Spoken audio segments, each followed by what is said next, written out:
Wilujeng enjing sareng salam baktos ka urang sadayana. Anu kusim kuring dipika hormat, Kapala Desa Mekarsari miwah para wagi. Puji sinaran syukur urang panjatkeun kehadirat Allah Subhanahu wa taala.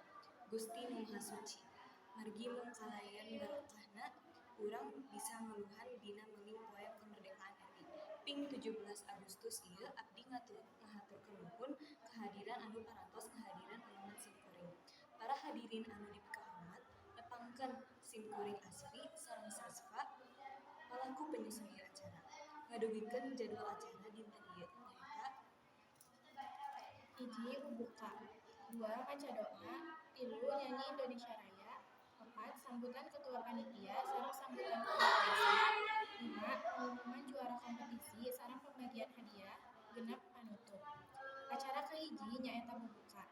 Hayu urang sasarengan muka acara ieu kumaos basmalah. Teu hilap hayu urang panjatkeun puji sinarang syukur kahadirat Allah Subhanahu wa taala. Margi kalayan rahmat sareng hidayahna urang masih dipasihan kesempatan rungulun dinten ieu kaping 17 Agustus 2022 dina acara peringatan HUT Kemerdekaan Indonesia anu diayakeun ku Karang Taruna Desa Mekarsari. Salajengna, hayu urang nyanyikeun lagu Indonesia Raya. Bapak Sari Ibu, mangga tatih. Hatur nuhun Bapak Sari Ibu, mangga calik deui di bangkuna.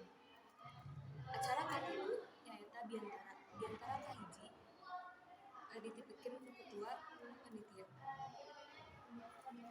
Urang sambut Naftalika pikeun masihan pidato. Hatur nuhun ka panitia. Urang ngabagiakeun salam salajengna ti Bapak Edi ka urang sadayana. Sakitu biantara ti Kapala Desa Mekarsari, mudah-mudahan tiasa ngalaksanakeun amanat sareng pitunjuk anu ditepikeun ku Kapala Desa dina biantara sateuacanna. Wilujeng sumping ka acara paeuni nyaeta pemotongan tumpeng Kaluruk Mekarsari. Kumargi kitu simkuring ngahaturkeun wilujeng sumping ka lurah.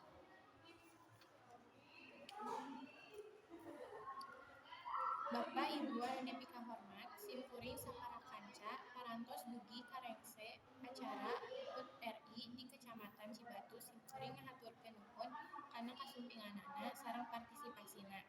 Atas nami sakurna panitia penyelenggara nyuhunkeun dihapunten upami aya hal-hal anu teu dipikaresep. Hatur nuhun. Wassalamualaikum warahmatullahi wabarakatuh.